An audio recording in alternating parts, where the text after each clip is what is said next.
está escrito em Coríntios, capítulo 1, versículo 1. Paulo, chamado Cristo, chamado apóstolo de Deus, de Jesus Cristo, e o irmão Sóstenes, a igreja que está em Corintos, aos santificados em Cristo Jesus, chamados santos.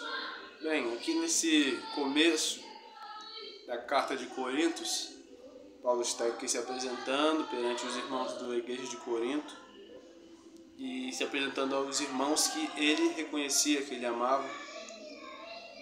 Mas vamos pular para a parte dos ensinos, que é aqui a partir do versículo 10, que diz assim: Rogo-vos, porém, irmãos, pelo nome do nosso Senhor Jesus Cristo, que digai todos uma mesma coisa, e que não haja entre vós dissensão. Antes, sejais unidos em um mesmo sentido, em um mesmo parecer. Porque a respeito de vós, irmãos meus, me foi comunicado pelos da família de Cleo que há contenda entre vós. Paulo, o que ele está querendo dizer aqui nesse versículo 10 ao 11, e ele vai começar a dizer mais adiante, ele vai começar a destacar essa contenda que havia entre os irmãos ali da igreja de Corinto, que ele foi comunicaram a ele que havia um tipo de contenda entre eles ali, entre os irmãos na fé. E ele vai acabar dizendo que para não ter esse tipo de contenda, porque toda vez que a gente tem um tipo de contenda, Deus não vai operar no meio ali. Se você tem contenda com o seu irmão, se você tem uma contenda ali no meio da sua família, você não vai ter paz ali naquela família porque está em contenda. Todo lugar que há contenda, não vai ter paz. Todo lugar que você discorda, imagina só, o marido se casar com uma mulher e os dois viverem contendendo, viverem ali em conflito, viverem ali em confronto com o outro, em discordância um com o outro. Ali provavelmente o que se espera desse tipo de casamento é um divórcio. O fim que está um casamento em discordância é um divórcio, que é o que mais nós vemos hoje. Eu acredito que, e eu já vi também que a maioria dos casais que se casam, infelizmente, tendem a se divorciar. Na maior parte das vezes, os casais tendem a se divorciar justamente por um casamento sem estrutura, sem base. Um casamento em não concordância, mas em discordância. Um lado pensa uma coisa, o outro pensa outra. Um não tenta entender, não conversam, não tentam se unir no mesmo propósito e acabam acontecendo um divórcio naquele casamento. Mas por quê? Porque não ouviram a palavra de Deus. Se um casamento está numa contenda, está numa luta, está numa discordância entre os dois ali, cabe aos dois proverem oração isso. Apresentar a Deus esta causa, porque Deus é Deus que dá a resposta, Deus é Deus que dá sabedoria, Deus é Deus que abençoa os casais. Por que um casal vai ficar com o outro se ele está em discordância com o outro? A não ser que um não esteja na brecha de Deus, esteja ali obedecendo ao Senhor e o outro esteja indo no caminho contrário ao Senhor. Aí é uma situação diferente em que você deve repensar seu casamento, porque você não deve viver com uma pessoa, primeiro que você nem devia ter casado com ela, por uma pessoa ser assim. Por exemplo, você é uma mulher cristã e você se casa com um homem que não é crente e fica ali os dois nessa contenda. Mas aí o que acontece se você se casar com um homem crente, os dois se casar crente, mas no meio do caminho ali, no meio da sua vida, ele resolver deixar a fé, você vai ter que viver com esse homem para sempre? Eu acredito que não. Eu acredito que você tem que se divorciar de alguém que não quer estar na mesma fé que você, que quer viver no mundo e você quer viver na obediência a Deus e o seu parceiro quer viver no mundo. A resposta para isso é você se separar. Você vai viver com alguém assim? Não faz sentido você viver com alguém assim. Agora, se os dois ali estão em discordância em relação ao conflito, mas os dois ainda querem que Deus abençoe seu casamento, cabe a eles buscarem a Deus uma resposta nisso. Cabe a eles apresentarem os problemas a Deus, que Deus vai dar a resposta. Deus não é um Deus mudo igual às imagens que as pessoas adoram por aí. Deus não é um Deus de sonhos. Deus é Deus que está aqui presente conosco. A palavra diz que onde está 2 ou 3 reunidos, ali Ele está.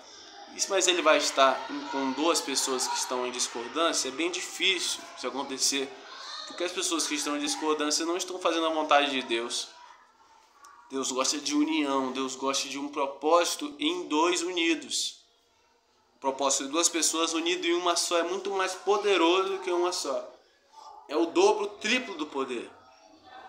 Se você tem um objetivo sozinho, é mais difícil você alcançar ele sozinho. Mas se você tem um objetivo ali em grupo, fica 50% mais fácil você conquistar aquele objetivo, justamente por você estar em grupo. Há um poder quando você se une. Há um poder secreto quando você se une em oração, quando você se une em propósito para alcançar um objetivo comum. Por que a palavra de Deus fala, onde está 2 ou 3 reunidos, ali eu estou? Justamente por isso. Porque ali onde está 2 ou 3, está ali em concordância, nenhum propósito. Ali está Deus, ali Deus vai operar ali, pode ter certeza. E aqui o que estava acontecendo nessa situação aqui dessa igreja? Eles estavam em contenda. Como é que Deus vai abençoar uma igreja? Como é que Deus vai levantar uma geração abençoada de vitória se eles estão ali em discordância, em conflitos, em brigas, em contendas? Ninguém vai alcançar nada. Se estão desunidos, ninguém vai alcançar nada. Tende a continuar do jeito que está ou pior. Só que se pelo contrário, todos se unirem, todos buscarem a Deus num único propósito, ficarem ali em união, o Senhor tende a abençoar aquele propósito, o Senhor tende a levantar aquelas pessoas. Aí ele continua rogando. Nenhum vai se ver senão Cristo. Aí ele está falando aqui mais posteriormente, aqui no versículo 14, que bom que eu não batizei mais de vocês, senão vocês iam falar que são de mim, aqui como ele disse aqui em versículo 13, versículo 12. Quer dizer com isso que cada um de vós diz, eu sou de Paulo, eu sou de Apolo, eu sou de Cefas, que é Pedro, e eu de Cristo. Ou seja, alguns diziam que era de Pedro, outros de Paulo, outros de Cristo. Ou seja, meu irmão, eles estavam ali, um com a cabeça num lugar e outro em outra. Eles estavam cada um olhando para o próprio nariz, olhando para o próprio, falando que acreditava em uma coisa, outro em outra. O que a gente vê nas igrejas hoje em dia? Desunião. O que a gente mais vê nas igrejas é desunião. Eu sou da Universal, eu sou da Assembleia, eu sou da Católica, todo mundo acredita em Jesus. Todo mundo acredita no mesmo Deus. Por que vai ficar desunido? Por que vai ficar briga, julgando? Um julgamento, uma luta, uma contenda, uma fofoca de um lado, falando mal de outro, criticando um tipo de doutrina, criticando outro. Meu irmão, doutrina entre os crentes, Paulo vai dizer que está errado. Paulo vai dizer que tem que estar todo mundo unido. Porque Deus não opera em desunião. Como é que Deus vai levantar o Brasil, sendo que o Brasil está cheio de igreja ali, cheio de denominação ali, em briga uns com os outros? Era para todo mundo estar unido no mesmo Deus, que todo mundo acredita no mesmo Deus, no mesmo Cristo. Mas ninguém quer se unir, ninguém quer viver em paz, todo mundo quer viver em guerra. Por isso que Deus não dá um grande avivamento nesse Brasil, por isso que o Brasil está à loucura do jeito que está, a doideira, a viadagem, o preconceito, as palavras de Deus, a família sendo destruída, tudo sendo esquecido no Brasil, tudo sendo virando de cabeça para baixo, pessoas que não devem estando no poder, pessoas que querem guerra. Então, isso tudo gera descontento, isso tudo gera brechas para o inimigo entrar e fazer a vontade dele, que é a destruição. Aí depois diz assim, que ninguém vai se batizar em meu nome. Aí depois aqui no versículo 18 ele vai dizer que a coisa é loucura para alguns. Você que é cristão, que está me ouvindo é cristão, saiba que você para o mundo, você é louco. E isso é bom, porque se você está sendo louco para o mundo, você está no contrário dele. Você está indo nas rédeas de Deus. Você está indo pelo caminho que Deus escolheu para você, e o mundo está indo no caminho que o mundo quer ir. No caminho do engano, no caminho das trevas. E lá no caminho das trevas, a morte no final. Mas eles acham que estão aproveitando a vida, mas eles acham que não há nada depois da morte. E eles vão continuar esse caminho. Agora eles vão olhar para os que estão indo pelo caminho de Deus, para os que estão indo para o caminho certo, e vão falar: aqueles ali são doidos, aqueles ali são malucos, porque eles não veem isso assim, assim, que eles acreditam em blá, blá, blá, blá. Irmão, se você está passando por esse tipo de crítica, pode ficar feliz, você está no caminho certo. Agora, se você está assim com o mundo, se você está de mão dada com o mundo, você está bem longe de Deus. Porque o crente, ele é diferente do mundo. O crente, ele anda no caminho contrário do mundo. A juventude de hoje em dia cristã, ela quer andar junto com o mundo, mas é o contrário. A juventude, ela devia andar com as pessoas santas e não com as pessoas mundanas. Vigiar nisso aí, meu irmão.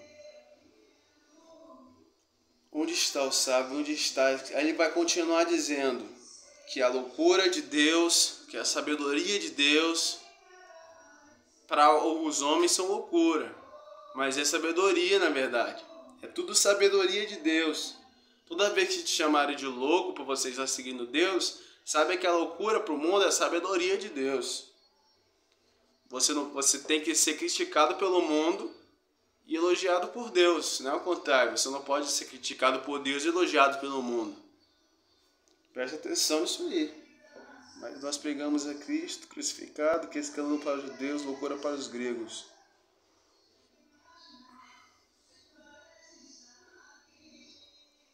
Veja o versículo 27. Mas Deus escolhe as coisas loucas deste mundo para confundir as sábias. E Deus escolheu as coisas fracas deste mundo para confundir as fortes. Deus, ele opera de uma maneira totalmente adversa da nossa cabeça, do modo que a gente acha que ele vai operar. Por exemplo, o que você acha que vai ganhar? O homem mais forte ou o homem mais fraco? O homem mais forte. Mas Deus, na matemática de Deus, no modo operante de Deus, é sempre o mais fraco que vence. Ele vai fazer um jeito que o mais fraco vence, como foi a história de Davi. Ele vai fazer sempre com que aquele que não tem 0% de chance de vitória, aquele que tem 0% de chance de saída, é ali que Deus opera. É ali que Deus mais tem vontade de operar. Se você acha que uma coisa vai acontecer, Deus pode muito bem fazer a outra acontecer. Ao contrário, Deus escolhe as coisas loucas deste mundo, as coisas inesperadas deste mundo, para confundir as coisas sábias, as coisas que a mente humana acha que vai acontecer. Muitas vezes Deus faz isso para contrariar justamente a nossa mente gananciosa, nossa mente arrogante. Porque veja bem, se nós colocarmos a nossa fé somente no racional, somente naquilo que nós achamos, nós podemos estar enganados. Mas se nós colocamos nossa mente nas coisas de Deus, Deus é mais inteligente que todos nós. Deus é mais inteligente que a circunstância. Deus é maior do que tudo. Então por que você vai se firmar somente em você? Tem que colocar tudo na mão de Deus, porque nós não somos nada.